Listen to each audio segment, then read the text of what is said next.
सो अभी हम क्या करने वाले हैं। So now that UGC NET exam is very close, so दिसंबर में अब अपना नेक्स्ट एग्जाम हो रहा है। अब लास्ट के कुछ दिनों में हम लोग क्या कर सकते हैं, how we can plan everything, थोड़ा उसको डिस्कस करेंगे। कुछ लोगों को डाउट्स हैं कट ऑफ के बारे में, क्या करना है क्या नहीं करना। तो आप अपने डाउट्स एक एक करके अपने डाउट्स आप पूछ लीजिएगा, will discuss them one by one. और उसके अलावा कुछ हमारी तरफ से भी है फ्रॉम द ह्यूमन पेरिटस side. So we have come up with something, और स्पेशली फॉर पेपर वन के लिए, and that also I will share with you कि कैसे पेपर वन में you can target a very good score. उसके लिए हम लोगों ने कुछ बनाया है। So will share that also with you. So this is the agenda for today. Okay, so guys before I start, कुछ हम लोग रिसोर्सेज की बात कर लेते हैं जो जनरल लोगों को क्यूरियोसिटी रहता है, ठीक है। अगर आप लोग ह्यूमन पेरिटस की वेबसाइट पे जाओगे ना, तो होम पेज पर एक लिंक है। एक बार होम पेज पे अगर आप आते हो, एवरीथिंग अबाउट यूजीसी नेट, और इसमें जो हमारे तीनों सब्जेक्ट हैं, HRM 55, commerce code 08 and management code 17, इन तीनों के ना सब रिसोर्सेज यहाँ हैं, जैसे कि सिलेबस है वो सब है। आप ना पिछले एग्जाम्स का कुछ कट ऑफ भी यहाँ से देख सकते हो, ठीक है। अब कट ऑफ की बात इसलिए भी आई है कि पिछले 2-3 बार से ना थोड़ा एग्जाम का, इनफैक्ट जब से एनटीए ने टेक ओवर किया है, ठीक है, एग्जाम का डिफिकल्टी लेवल थोड़ा सा ना बढ़ता जा रहा है, ठीक है। और यूजुअली होता क्या है कि जैसे लोग कहीं भी कोचिंग या यहाँ वहाँ लोग जो पढ़ाई करते हैं, ठीक है, कुछ चीजें कर भी लेते हैं लोग, तब भी एग्जाम में सवाल नहीं होते। क्यों? क्योंकि वो राइट डिफिकल्टी लेवल जो एग्जाम का है उस तक लोग पहुंच ही नहीं पा रहे हैं, ठीक है। सो डेफिनेटली पिछले कुछ एग्जाम से जो डिफिकल्टी लेवल है मैनेजमेंट का, मैं आपसे शेयर करता हूँ कट ऑफ पिछले कुछ सालों का, अगर आप वेबसाइट पे जाओगे। देखो मैनेजमेंट का देखते हैं कि इसकी बात कर लेते हैं, किसकी, अपना नेट और जीआरएफ की अनरिजर्व्ड कैटेगरी की अगर हम बात करते हैं, ठीक है। सो पिछले एग्जाम में अगर मैं सिर्फ इसका देखूं, नेट का देखूं, तो पिछली बार 54 था, उससे पहले 54 था, उससे पहले 53% था। लेकिन उससे पहले 60-62 इसके आसपास भी चला जाता था। एंड ऑफ कोर्स जो पेपर का डिफिकल्टी लेवल है, आप लोगों को खुद भी दिखेगा। जो लोग हमारे साथ enrolled anyway they have access to everything, लेकिन जो एनरोल्ड नहीं भी हैं, अगर आप यहाँ जाते हो डाउनलोड पीवाईक्यूज, और यहाँ जाके अगर आप पेपर 2 देखोगे यूजीसी नेट का किसी भी सब्जेक्ट का, या ईयर वाइज हम लोगों ने दिया हुआ है, तो खुद पेपर को देख के भी आपको समझ में आएगा कि डिफिकल्टी लेवल थोड़ा सा पिछले सालों में बढ़ा है, ठीक है। ऑफ कोर्स अभी हमारा एजेंडा ये नहीं है कि 10 दिन में हम डिफिकल्टी लेवल या उस लेवल तक हम अपना चले जाएंगे। सो अभी एजेंडा ये है कि जो डिफिकल्टी लेवल या ज्यादा कॉन्सेप्चुअल जो चीजें हैं, वो तो अब लास्ट के 10 दिन में हम कर ही नहीं पाएंगे, ठीक है। सो हम लोग कर क्या सकते हैं कि जो कन्वेंशनल सिलेबस है, एक बार उसको अब आप अच्छे से गो थ्रू कर लो, वो आप कर भी पाओगे और वो इजियर भी है। और क्योंकि डिफिकल्टी लेवल थोड़ा बड़ा है, उससे आपका नेट भी निकल जाएगा। मैं इसका एग्जांपल देके बताता हूँ, and this example will be relevant for commerce वालों के लिए भी, एचआर के लिए भी, मैनेजमेंट के लिए भी। जैसे कि अगर आप मोटिवेशन थ्योरीज आप लोग पढ़ते हो, ठीक है। अब मोटिवेशन में थ्योरीज है अपनी, मैस्लो की है, ईआरजी है, टू फैक्टर थ्योरी है, ठीक है। अब ये जो कन्वेंशनल थ्योरी है, अब ये तो हमें पता ही होना चाहिए। ऑफ कोर्स कई बार डिफिकल्ट थ्योरी भी, जैसे कि फाइरो थ्योरी होती है, FIRO थ्योरी है, वो शायद एक है, ठीक है। अब क्योंकि जनरली जब हम कोई भी बुक पढ़ते हैं, कोई भी कन्वेंशनल चीज पढ़ते हैं, तो शायद फाइरो थ्योरी हम लोग अपने सिलेबस में कवर नहीं करते हैं, फीरो थ्योरी, FIRO जो ही उसको बोलते हैं। लेकिन जो कन्वेंशनल चीजें हैं, उनको आप लोग अच्छे से एक बार गो थ्रू करते जाइए। ज्यादा मुश्किल चीज को लास्ट के 10 दिनों में आप लोग नहीं कर पाओगे। जैसे अगर FM का एग्जांपल लें, ठीक है। अब मतलब कैपिटल बजटिंग, कैपिटल, ये सब आपको आना चाहिए। ऑफ कोर्स अगर आपने अभी तक नहीं पढ़ा है, और अब आप डेरिवेटिव पढ़ना शुरू करते हो, तो थोड़ा दिक्कत होगा, क्योंकि उसको समझने में, ऐसा नहीं है कि वो बहुत ही मुश्किल है, कुछ हम तो मतलब पढ़ाते ही हैं, पर लास्ट के दिनों में उसको करना थोड़ा कठिन होगा। सो कहने की हम लोग क्या कोशिश कर रहे हैं कि जो कन्वेंशनल सिलेबस है ना, एक बार उसी को आप करते चले जाइए।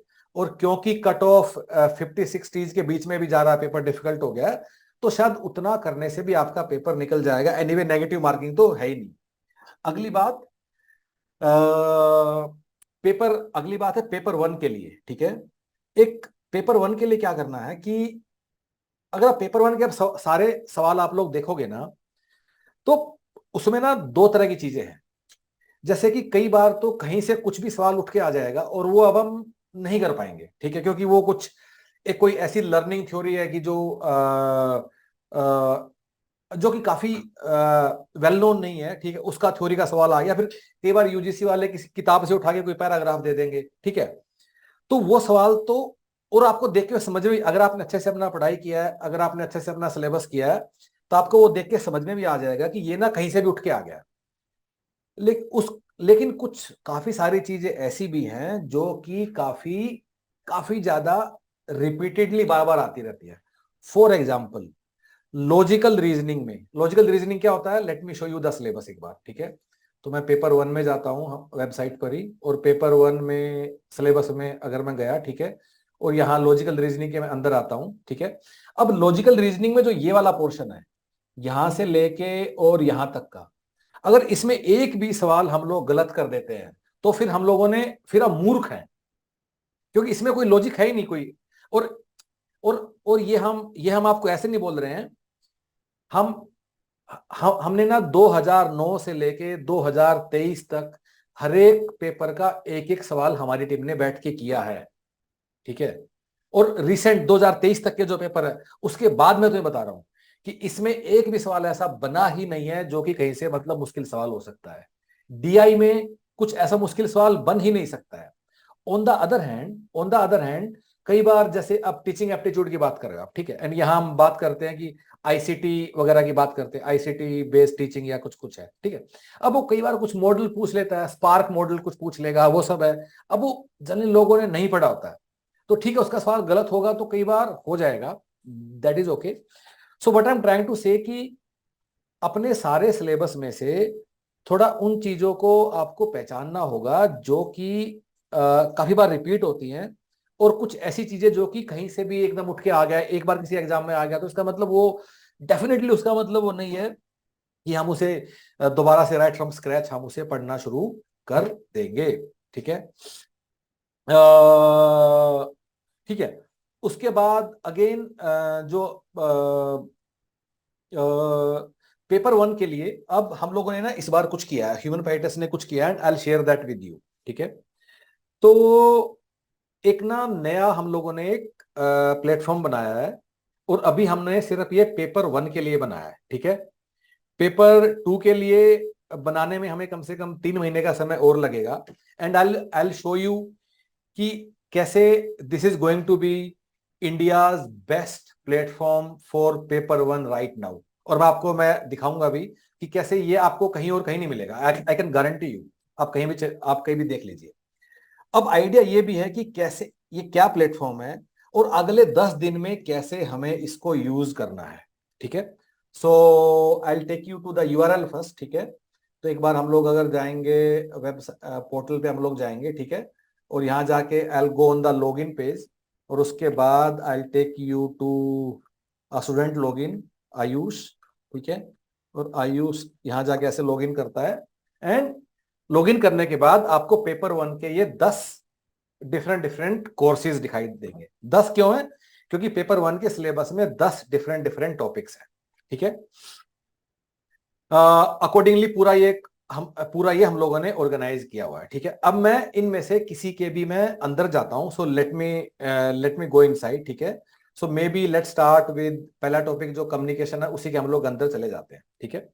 जैसे अंदर जाओगे तो पूरा इस तरह हम लोगों ने इस पूरे कोर्स को उसी तरीके से अरेंज किया हुआ जैसे कि अपना यूजीसी नेट का अपना सिलेबस है, उस उन्हीं कीवर्ड के हिसाब से इस चीज को हमने अरेंज किया हुआ है, ठीक है।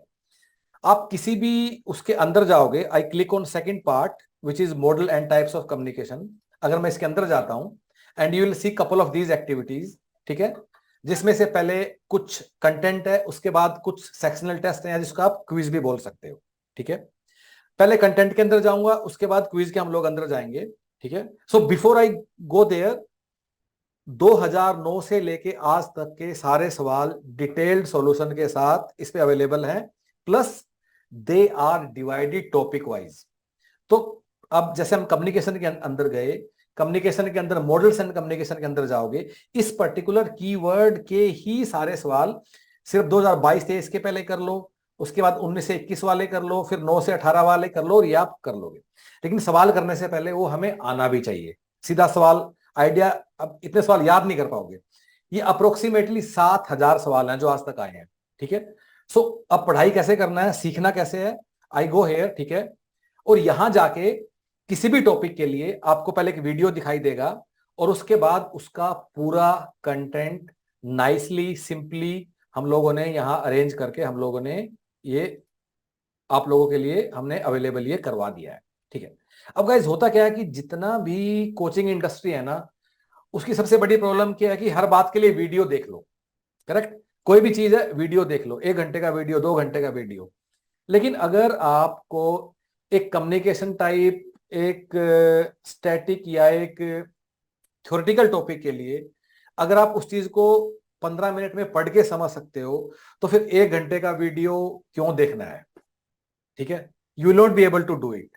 तो इसलिए गो थ्रू, तो you again you have this flexibility.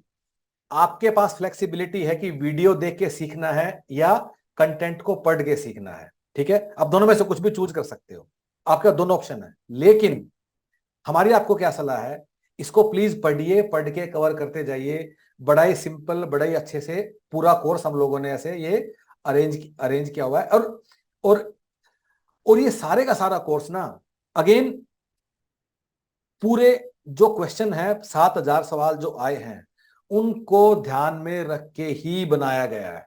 ऐसा नहीं किया कि एक कीवर्ड उठाया और उसकी डेफिनेशन इंटरनेट से या चैट जीपीटी से किसी ने उठा के चिपका दिया है। अगर उसके सवाल आए हैं, वही चीज इसमें इंक्लूड किया गया है। फॉर एग्जाम्पल, अगर मैं यहां लिखता हूं कि ट्रांजैक्शनल मॉडल ऑफ कम्युनिकेशन, अगर यहां बात करते हैं, ठीक है, तो यहां अगर ये 3 फीचर की बात हुई है ना, ये 3 फीचर कभी किसी एग्जाम में इनमें से कुछ आया है, उसके बाद हमने इस वाली चीज को यहां डाला हुआ है। इतना केयरफुली, इतना रिसर्च करके, it has taken around 10 months. हम लोग पेपर 1 के लिए पिछले अप्रोक्सीमेटली 10-11 साल से पढ़ा रहे हैं, पर इस सारी चीज को सिस्टमेटिकली, साइंटिफिकली रिसर्च करके उसमें करने में हमारी टीम को कम से कम 10 महीने का समय लगा है। तब हमें ये जाके अभी ये रेडी हुआ, ठीक है। पेपर 2 के लिए अभी अराउंड 3-4 महीने और लगेंगे, उसके बाद वो रेडी होगा, उस पर पैरेलली हमारा काम चल रहा है। बट पेपर 1 वाला पूरा पूरा रेडी है। कमिंग बैक, इस तरह आपको एक एक करके आपको पूरा अपना सिलेबस कवर करना है। एक और किसी टॉपिक का जाके दिखा देता हूं, मे बी हायर एजुकेशन देख लेते हैं। हायर एजुकेशन के अंदर जाएंगे, चलो इवोल्यूशन देख लेते हैं, इवोल्यूशन पोस्ट इंडिपेंडेंस। अरे हाँ, ये देखिए, कुछ कुछ जैसे टाइमलाइन समझने के लिए कि 1948 में एजुकेशन कमीशन आया, फिर सेकेंडरी एजुकेशन कमीशन आया, ठीक है, 1952 में, उसके बाद यूनिवर्सिटी यूजीसी 56 में आया। So there is a timeline, इसको आप ऐसे करके you can go through it, ठीक है। एंड ऑफ कोर्स फिर सारे एक एक करके ये इवेंट्स भी हम लोगों ने इसमें डाला हुआ है कि कौन सा कमीशन आया, कब आया, या क्या हुआ। अगेन ये सब चीज आपके पूरे, तो लेफ्ट हैंड साइड में जो पूरा बार है ना, इसको आप ध्यान से देखिए। वंस अगेन दिखाता हूं एक दूसरे टॉपिक को लेके। अभी मैं हायर एजुकेशन के अंदर हूं, हायर एजुकेशन के अंदर मैं न्यू एजुकेशन पॉलिसी के अंदर हूं, ठीक है। यहां कंटेंट है। सो न्यू एजुकेशन पॉलिसी के ही सवाल हैं सिर्फ इस वाले टॉपिक में, और वो भी ईयर वाइज डिवाइड कर दिए गए हैं। 2023 में इतने आए, 22 में इतने आए, 21 में आए, 9 से 19 में आए।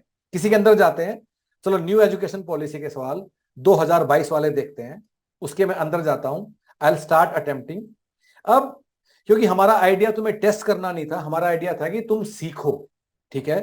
तो उसी सवाल के साथ उसका आंसर वहीं चेक कर लीजिए। ऐसा नहीं करना कि बाद में मैं पहले क्विज या टेस्ट दे देता हूं।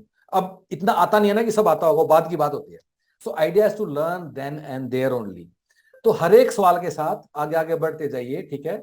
और उस सवाल को, और ये देखो एग्जाम में आया भी कब है, ये वाला सवाल 29 अक्टूबर 2022 को आया है, ठीक है, यूजीसी में। और यहाँ इसका आंसर चेक कर लीजिए यहाँ, and there is a detailed explanation. ऐसा नहीं है कि किसी ने सीधा कर दिया है। तो जो चीज नहीं भी की है, तो वहीं आप उसको मतलब उसका आप सीख जाओगे, जो भी उसका बैकग्राउंड है, ठीक है। यहाँ एक फ्लैग क्वेश्चन का ऑप्शन है। फ्लैग क्वेश्चन क्यों है? कोई चीज लगती है अरे इसे तो मैं एग्जाम से एक रात पहले एक बार देख लूंगा, तो उन सबको यहाँ फ्लैग कर लेना, और बाद में आगे सिर्फ फ्लैग वाले ही आप एक एक करके देख लेना। फिनिश करेंगे अटेम्प्ट को, ठीक है, और सबमिट ऑल। अगर बिल्कुल ही आलसी फील कर रहे हो तो जो कि नहीं करना चाहिए कोई भी सीरियस आदमी है तो, लेकिन फिर भी सीधा टाइम कम है, सीधा आंसर आंसर भी एक साथ जाके नेक्स्ट नेक्स्ट नेक्स्ट करके सब देखते रह सकते हो और पूरा आप इस कर सकते हो। सो गाइज, हर एक सवाल जो 2009 से लेके 2022 तक कभी भी आया है वो यहाँ अवेलेबल है, डिटेल्ड एक्सप्लेनेशन के साथ अवेलेबल है। ठीक है, that's why I am saying कि ये जो हमने बनाया है ना, ये आपको, ये मतलब कहीं नहीं है, हमने बाकी जगह भी चेक कर लिया है। ठीक है, इनफैक्ट सारा यूजीसी का कोचिंग इंडस्ट्री का दिक्कत ही यही है। पता है क्या दिक्कत है कि ना, कि मतलब वो टॉपिक तो कवर करवा देंगे लेकिन उसका डिफिकल्टी लेवल एक बार उसके सवाल तो उठा के देखो किस तरह इस लेवल के सवाल पूछ रहा है वो। ठीक है, हम लोग जैसे इकोनॉमिक्स वालों के एग्जांपल देके बताता हूं। आप जाओगे ओलिगोपोली की क्लास आप करोगे, ओलिगोपोली क्लास में बता देगा ओलिगोपोली ये होता है, इसके ये फीचर होते हैं, उसके वो होते हैं। वहां वो एग्जाम में सवाल पूछ रहा है कि कार्नोट मॉडल में क्या हो रहा है या स्टैगलबर्ग मॉडल में क्या हो रहा है, किंग डिमांड का क्या है। यूजीसी का पेपर उठा के एक बार सवालों का डिफिकल्टी लेवल देखो, then only you will reach there. ऐसा नहीं है कि सिर्फ बस कर लिया और वो काफी होगा, नहीं guys, you have to again, and this the only reason why लोग, अब यूजीसी एक एग्जाम है, वो आईआईटी और कैट की तरह इतना डिफिकल्ट नहीं है, फिर भी लोगों को कई कई साल लग जाते हैं। क्यों? क्योंकि वो एक ही बार में उस डिफिकल्टी लेवल या उस मेहनत के लेवल तक जा ही नहीं रहे हैं जो कि हमें एग्जाम के लिए, जिसकी हमें रिक्वायरमेंट है। कमिंग बैक, वापस आते हैं, तो इस तरह आप अपना क्विज अपना दोगे, ठीक है, और क्विज देने के बाद आप कितनी बार भी उसको अटेम्प्ट कर सकते हो, एक बार, दो बार, तीन बार, जितनी बार भी करना चाहो आप अपने क्विज को, और देख भी लो पिछली बार कितने सवाल थे। ऑफ कोर्स टाइम अभी कम है, और इस तरह। So guys, this is how this entire course has been arranged for UGC NET paper 1। अब UGC NEट पेपर 1 के लिए इसके अलावा कोई दूसरा बुक, कोई पीवाईक्यू, कोई इंटरनेट, कोई गूगल, कुछ भी नहीं छूना है। अगर तुम इससे बाहर चले गए, there is no point, there is no point इससे बाहर कुछ भी करने के लिए, आपको कुछ भी करना है। ठीक है, तो अब जो हमारे उसके बाद, हाँ, अपना अपना प्रोग्रेस ट्रैक भी करते रहिए। ठीक है, किसी भी टॉपिक के, जैसे मैं अब रिसर्च एप्टीट्यूड के अंदर जाता हूँ, और यहाँ ना यू कैन आल्सो, जो जो होता जाए you can keep marking that कि मेरा मार्क एज डन हो गया है, ये हो गया है, तो लेफ्ट हैंड साइड पे ग्रीन बनता चला जाएगा ये। ठीक है, और अकॉर्डिंगली आप इसको अपना वो कर सकते हो कि मैंने ये कवर कर लिया, ये नहीं कवर कर लिया, इसे करके आप आगे इसमें बढ़ते रहिएगा। ठीक है, सो गाइज, ये प्लेटफॉर्म मैंने अभी बनाया है, अभी एक वीक पहले लॉन्च किया है। ठीक है, ऑफिशियल हम इसको जनवरी में लॉन्च करने वाले हैं नेक्स्ट ईयर। हमारे जितने भी एनरोल्ड स्टूडेंट हैं उन सभी को क्या करना है कि वो सभी लोग अपना just send us an email, आपके पास हमारा ईमेल आईडी है, and will share you login credentials. उस यूजर नेम और पासवर्ड से आप इसको एक्सेस कीजिए, और इसको जितना अच्छे से आपको करना है। पेपर 1 के लिए आपको यही करना है। पेपर 2 के लिए अभी जो हम आज तक करते आ रहे हैं वैसे ही करेंगे। पेपर 2 का भी हम ऐसा ही कुछ प्लान कर रहे हैं, but that will take time, उसमें अगले 3-4 महीने का समय लगेगा। उसके बाद ही पेपर 2 हम उसको रेडी करके आपके सामने लेके आ पाएंगे। ठीक है, जो एनरोल्ड नहीं है वो लोग वेबसाइट पे जाके पेपर 1 पे एनरोल कर सकते हैं। अभी एक महीने के लिए इसका प्राइस भी काफी कम रखा हम लोगों ने। We want you guys just to try it. उसका सिर्फ 900 रुपीज रखा है प्राइस। ठीक है, जो लोग नहीं है वो लोग जाके कर सकते हैं। हम चाहते हैं आप लोग इसको ट्राई करो, आप देखो, समझो, इसमें कुछ फर्दर इंप्रूवमेंट का स्कोप है तो हमें फीडबैक दो। So this is our idea, but this is the only one stop solution for paper 1 in India for UGC NET. ठीक है, so guys, with that note, आपका जो भी क्वेरीज आप एक एक करके हमसे पूछ लीजिए। I will unmute you, just raise your hand और एक एक करके आप पूछ लीजिएगा, and then will wind up the session. जो भी आपके डाउट्स सब एग्जाम को लेके, सिलेबस को लेके, please feel free and keep asking me. ठीक है, सो गाइस, शुरू करते हैं, and maybe we will start with, just raise your hand guys, और यहां से मैं आपको ना वो करता जाऊंगा। ठीक है, okay, just raise your hand. So maybe we can start with, किसने हाथ उठाया है? Okay, I think Afaf is there, right? Afaf is saying something. हाँ जी, अफाफ अख्तर, बोलिए। हाँ, Hello, sir. हाँ जी, बोलिए Uh, बोलिए। so my question is this accessible for students who have only subscribed for the test series package? आप ना हमें एक बार ईमेल कर दीजिए। मतलब आई कांट प्रॉमिस यस और नो, मुझे नहीं पता कि क्या प्लान हो रहा है, ठीक है, लेकिन I think yes will give it to most of you. We we want कि you guys should get benefited from it, या don't worry, All right. Just send us an email, उसी ईमेल एड्रेस आप भेज दीजिए एक बार। हाँ Okay, sir. Thank you so much. हाँ, अगर नहीं भी होगा it's nominal price, don't worry, इसलिए ऐसा उसको काफी नॉमिनल हम लोगों ने रखा हुआ है, ठीक है, जस्ट सेंड All अस एन right. ईमेल। हाँ, बट आइडिया इज कि हमारा आइडिया क्या है कि हमारे जो अपने स्टूडेंट जितने भी रहे हैं वो अगले एक महीने के लिए इसको करो, स्टडी करो, free of cost, almost will give it to you. अब आपका थोड़ा यूनिक केस है, मुझे पता नहीं, क्योंकि हम टेस्ट सीरीज वगैरह के लिए एनरोल तो नहीं करते हैं, I don't know, just send us an email, ठीक है। हाँ Okay, sir. हाँ, Thank you. Okay, so let's speak to Pallavi now. Yes Pallavi, yeah please speak up. हाँ पल्लवी। सर एक बात पूछना था। जो टेस्ट सेंटर में हम लोग जाते हैं इधर साइड पे, I am enrolled student and तो टीचिंग एप्टीट्यूड का मैंने टेस्ट दे दिया एक बार, बट अगर मुझे वापस से रिपीट देना है टेस्ट तो क्या करना होगा उसके अब लिए? तो आप यही दो, उसको छोड़ दो आप पेपर वन के लिए, लेकिन ओके। रीटेस्ट का ऑप्शन है उस वाले ऐप में, बट वो डेस्कटॉप से ही दिखता है। And how you can do that, आप एक बार अगर उस पे जाएंगे, मतलब आप एक बार, जब हमने आपको यूजर नेम पासवर्ड भेजा है, एक ईमेल में जी हमने आपको भेजा है, उसी ईमेल में जी। वीडियो का लिंक है, एक छोटा सा वीडियो 2 मिनट का, आप वो वीडियो ओ- देख लीजिए, उसमें बताया गया कि कैसे आपको रीटेस्ट दे सकते हो। Okay sir. Okay perfect. बाकी गाइस किसी को कुछ भी डिस्कस करना है, just raise your hand and I unmute you from here. बाकी एग्जाम के बारे में, कट ऑफ के बारे में कुछ भी पूछना है तो just let us know, and then okay. So guys, is there anybody else, किसी को और कुछ पूछना है, कुछ डिस्कस करना है? Aditya, is that okay now?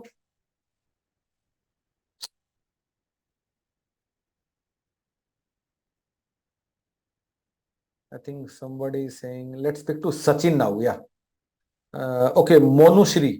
या मोनुश्री बोलो। हाँ Monushree. Good evening sir, am I audible? हाँ जी मोनुश्री बोलिए। हाँ। सर मैं फाइनल ईयर एमबीए स्टूडेंट हूँ, तो हम्म मैं ये एग्जाम देना चाह रही हूँ जिससे मैं पब्लिक सेक्टर में अप्लाई कर सकूँ। तो हम्म। मुझे जानना था कि कुछ और प्रोसेस भी होता है या सिर्फ नेट का एग्जाम क्लियर करना ही सफिशिएंट हो जाएगा? नहीं नहीं, देखिए पब्लिक सेक्टर का मतलब है जैसे पीएसयूज हैं, जैसे आईओसीएल है, ओएनजीसी है, करेक्ट, ये सब लोग हायर हाँ करते जी, हाँ हैं, है जी। ना।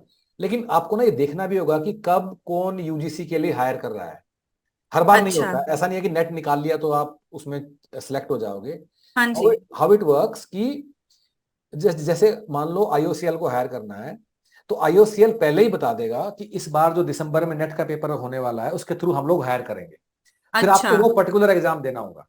अच्छा, ये नहीं कि मतलब अभी मैंने दिया तो बाद में नहीं नहीं नहीं देना नहीं होगा, नहीं नहीं, बाद में भी देना जस्ट पड़ेगा जिस तब? बार वो कहेंगे उस बार वाले में ही आपको निकालना होगा वो, चाहे आप अच्छा इससे पहले अच्छा। ऑल इंडिया रैंक वन हो, इट डज नॉट मैटर। हाँ जी, हाँ जी। ओके लेकिन ओके। दूसरी बात यह है हाँ। कि जो पीएसयूज की मेजर हायरिंग होती है उसका खुद का एग्जाम लेते हैं वो लोग, हाँ जी। ठीक है। अगर आप यूजीसी का सिलेबस अच्छे से कर लोगे तो हाँ हाँ। एनपे आप वहां अपने आप ही सिलेक्ट हो जाओगे, ओके। सिलेबस तो सेम ही है। तो हाँ हाँ। आप अपना तैयारी कर लीजिए अच्छे से, ठीक है, ओके सर। उसके बाद एग्जाम होते रहेंगे, कहीं ना कहीं आप निकल ही जाओगे। Okay okay, thank you so much sir. हाँ okay, let's now speak to Aanchal. हाँ जी आंचल बोलिए। हाँ So actually, I want to know that I have already enrolled for the course. So by when can we expect the syllabus to be completed? आप कौन सा उसमें enrolled हो, subject कौन सा आपका? हेलो आंचल, हेलो आंचल, आपने Yes, sir. आप कौन से वाले कोर्स में एनरोल्ड, आप यूजीसी के? Sir, code 08 management. ठीक है, और कोड 08 आपने कब आपने एनरोल किया है? Sir, मैं starting से ही enrolled हूँ. हाँ, तो उसमें ना एक रोलिंग बैच सिस्टम हमारा चलता है। Rolling Okay. बैच का मतलब क्या है कि क्लासेस हमेशा ना दे कीप ऑन गोइंग, आप कभी भी ज्वाइन कर सकते हो, ठीक है। सो जो टॉपिक अभी आपके अब तक कवर हो गए हैं वो हो गए हैं, ठीक है। उससे जो आगे वाले टॉपिक हैं वो दोबारा शुरू होंगे इस एग्जाम के बाद में। एग्जाम का ब्रेक होगा 20-25 मिनट का, ठीक है, 20-25 दिन का। लेकिन ये पूरा का पूरा सिलेबस की जो वीडियो क्लास है, because it's on going batch, तो उसकी वीडियो क्लास से आप अपना सिलेबस कवर कर सकते हो for those topics which are yet to be covered. Sir, but I was searching, some topics were not available in the recorded videos. आप मुझे बताओ कौन सा है, अभी बताओ। सर, पेपर 1 में ही जो हमारा मैथमेटिकल रीजनिंग का है, बिल्कुल उसके कवर्ड है। कुछ मैं तो topics sitting arrangement and all available नहीं था। करेक्ट। जो मैं आपको दिखा देता हूँ पेपर वन का, क्योंकि पेपर वन के तो कुछ क्लासेस मैंने खुद ही लिए हैं, ठीक है। आई यस सर। सो ये हमारा पेपर वन का सिलेबस है, ठीक है। इसमें हम लोगों ने नंबर सीरीज कवर कर लिया, लेटर कर लिया है, शायद कोडिंग डिकोडिंग कर लिया है, यस सर। पोर्शन कर लिया है, परसेंटेज कर लिया, प्रॉफिट लॉस कर लिया, इंटरेस्ट कर लिया, एवरेज कर लिया है, टाइम एंड डिस्टेंस कर लिया है, शायद रिलेशनशिप बचा है, करेक्ट। Yes sir. हाँ। तो ये भी शायद नेक्स्ट वीक में हो जाएगा, मेरा जहां तक आइडिया है। एक दो टॉपिक ही बचा होगा, नहीं तो फिर भी हम पुराने वाला भी हम डाल देंगे वीडियो, अगर वहां नहीं है तो डोंट वरी। Okay sir. हाँ, और कोई टॉपिक जो आपको लगता है अधूरा है? No sir, no. ठीक है, परफेक्ट ऑल। तो थैंक यू। पेपर वन के लिए आंचल जो मैंने बताया इसको यूज करना है, और इसके सवाल लगाने हैं, और फिर हमें बताना भी है कि आपको क्या फीडबैक है आपका, ठीक है। Okay, let's now speak to Daneshwar. Yes, Daneshwar बोलिए। हाँ, हाँ सर, दानेश्वर। नमस्ते सर। नमस्कार, हाँ जी बोलिए। हाँ, सर मैं कॉमर्स स्टूडेंट हूँ। ठीक और है। सर मैंने 2-3 अटेम्प्ट किए हैं, लेकिन हम्म, मेरा कट ऑफ सर हायर जा रहा है। तो ठीक। सर लास्ट अभी 10 डेज में क्या स्ट्रेटेजी फॉलो करूँ कि मैं क्वालिफाई कर सकूँ? देखो दोस्त, आई बी ऑनेस्ट विद यू, कोई 10 दिन का स्ट्रेटजी होता नहीं है। अगर आप अब तक पढ़ाई करते आ रहे हो, 10 में तो बस रिवाइज ही कर सकते हैं हम लोग। ऐसा कुछ नहीं है कि लास्ट के 10 दिन में हम आपको कहेंगे। लेकिन अगर आपने अच्छे से अपना पूरा मेहनत कर लिया है, तो लास्ट के 10 दिन में खूब सारे आपको सवाल लगाने हैं, बस सवाल लगाने हैं, और हर एक सवाल का जो एक्सप्लेनेशन है उसको गो थ्रू करना है। Daneshwar, is that okay? Yes sir, yes sir. Thank you sir. सवाल लगाओ, और हर एक सवाल के साथ सीखने की कोशिश करो, उसका जो डिटेल्ड एक्सप्लेनेशन है उसको गो थ्रू करो। Correct sir. Okay, okay, thank you sir. Let's now go to Daisy. Yeah Daisy please speak up. हाँ, गुड इवनिंग सर। डेजी बोलिए। Am I audible? Yes. Sir actually मैंने recently ही enrol किया है आप लोगों का कोर्स कोड 55। ठीक है। Okay sir, I just wanted to know, yesterday एक नोटिफिकेशन आया था, मतलब कोर्स कुछ सिलेबस चेंज होंगे, तो आप लोगों का क्या वहाँ पे अपडेट हो जाएंगे क्या सर? क्यों नहीं होगा? हमें तो हमेशा ही वो पढ़ाना पड़ेगा ना, जो रिक्वायरमेंट है सिलेबस की, राइट, बिल्कुल। हाँ सर। जैसे नया सिलेबस आएगा हमें अपने आप को बदलना होगा, यस। हम्म। पर आपने एक बात भी सोचना है, इन चीजों को लेकर ना ज्यादा घबराना नहीं चाहिए। क्यों? अब बताइए, मान लो आप किसके स्टूडेंट, आप कोड 55 के हो, राइट। Yes sir. आप में जैसे एचआर आपके सिलेबस में है, ठीक है। हम्म। एचआर में क्या होता है? In HR planning, recruitment, selection, compensation, performance management, right. Yes sir. आपको क्या लगता है कि सिलेबस बदलने के बाद वो क्या कर देंगे? मतलब इसके अंदर ऑर्गेनिक केमिस्ट्री थोड़ा आ सकता है, नहीं सर, नहीं सर। करेक्ट। हाँ। तो सिलेबस चेंज में थोड़ा वो चेंज होता है कुछ, वो भी पेपर वन में कुछ डाल देंगे, कुछ हटा देंगे। ओके। टाइम स्पीड डिस्टेंस अब की बार कुछ नंबर और कुछ डाल देंगे, आप समझ रहे हो, यस प्रोबेबिलिटी सर, डाल यस देगा सर। कोई। लेकिन द जो कोर कंटेंट्स है, रिमेन द सेम जो सर। कोर है उसको अब जो कॉमर्स वाला कॉमर्स ही तो पढ़ेगा। हाँ सर, हाँ। उसको ये थोड़ा बोल लेंगे अब तुम लीनियर वो मतलब फिजिक्स पढ़ो अब, ज्यादा ओके, बात आई तो एम मत गेटिंग क्या इट। करो। अपना सिलेबस अच्छे से कर रहे हैं तो क्या। सिलेबस 2019 में भी चेंज हुआ था, क्या चेंज हुआ उसमें बताइए। पेपर वन में खूब सारे चेंजेस हुए, टू में तो बिल्कुल नाम मात्र के चेंजेस थे। तो डोंट वरी अबाउट दिस, इन बातों पर ज्यादा ध्यान मत दो, जब सिलेबस आएगा तभी उसी दिन उस चीज को देखना है। हाँ sir, actually I have just recent like enrolled it very recently, that's why I was bit confused about it. कुछ कंफ्यूजन नहीं सीरियसली। है, जो आएगा तब भी आपको मोटा मोटा यही पढ़ना होगा, 90% यही रहेगा। कुछ 5-10% बदल सकता है, कोई बात नहीं, उसको तभी देख लेंगे जब आएगा। अभी तो हम उसके लिए कुछ कर भी नहीं सकते, राइट। हाँ सर, हाँ। चलो ठीक है, all the best. Okay, thank you sir. Let's speak to now Shabnam. हाँ जी, शबनम बोलिए। हाँ, गुड इवनिंग सर। हाँ जी शबनम। सर मैंने 2013 में ही अपना पोस्ट ग्रेजुएशन कर लिया था। ठीक है। कैलकाटा यूनिवर्सिटी से 55% एग्जैक्टली मेरा परसेंटेज है, तो ठीक है। अवेलेबल मतलब एलिजिबल तो हूँ मैं नेट के लिए। ठीक है। लेकिन कुछ भी आइडिया नहीं है अभी फिलहाल। अब स्टार्ट मतलब मैरिड हो गया तो आई हैव 2 किड्स नाउ, अब देना है नेट, तो क्या करना पड़ेगा सर? नहीं, आइडिया लेना होगा, मेहनत करना होगा, गूगल पे जाओ, देखो, सबसे अच्छा है कि अगर आप ह्यूमन पेडियाट्रिक्स की वेबसाइट के होम पेज पे जाओगे, यहाँ देखो होम पेज पे आप आ जाओगे, ठीक है, यहाँ एक कॉलम है एवरीथिंग अबाउट यूजीसी नेट, ठीक है।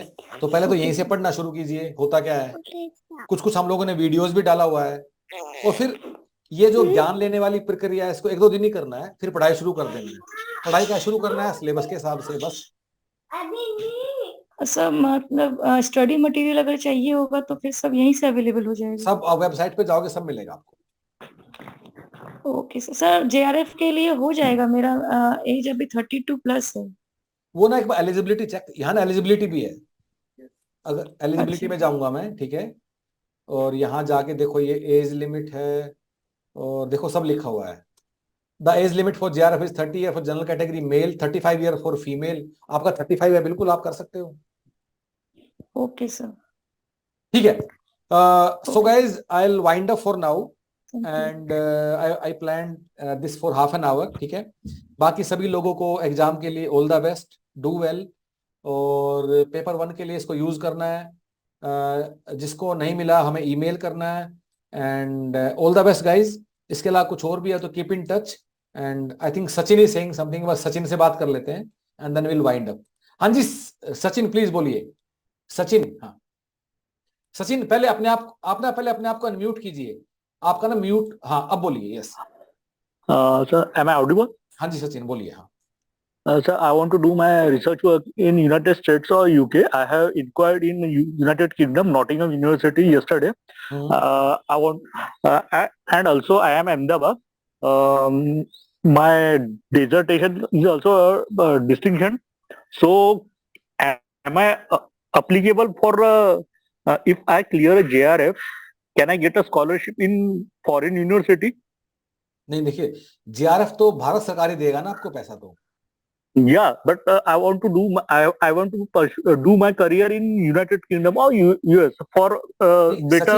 सचिन अब उसके लिए हम नहीं बता पाएंगे, उसके लिए आपको उस यूनिवर्सिटी का ही एक बार चेक करना होगा कि वो इंडिया का जो एग्जाम है जेआरएफ, उसको वो कुछ इंपोर्टेंस देते हैं नहीं देते हैं। हाँ, रिसेंटली मैंने एक कंसल्टेंसी से बात की है सर उन्होंने बोला कि नॉटिंघम यूके में जो नॉटिंघम यूनिवर्सिटी है वो टॉप वर्ल्ड की टॉप मोस्ट 10 यूनिवर्सिटी में है, जो आपकी पूरा एकेडमिक बैकग्राउंड चेक करेंगे। फर्स्ट अगर आपका एकेडमिक बैकग्राउंड फर्स्ट क्लास होगा तो ही आपको वहाँ पे वीजा अप्रूवल मिलेगा। जैसे कि भारत सरकार जो यूजीसी नेट कंडक्ट करवाती है, अगर सपोज मैंने जेआरएफ क्लियर करवा की या नेट क्लियर की तो उसका कुछ बेनिफिट्स मिलेगा क्या मुझे फॉरेन में कुछ अप्लाई करने के लिए? आपको ना वो चेक करना होगा कि कौन सा यूनिवर्सिटी है, हम नहीं बता पाएंगे इस बारे में कुछ।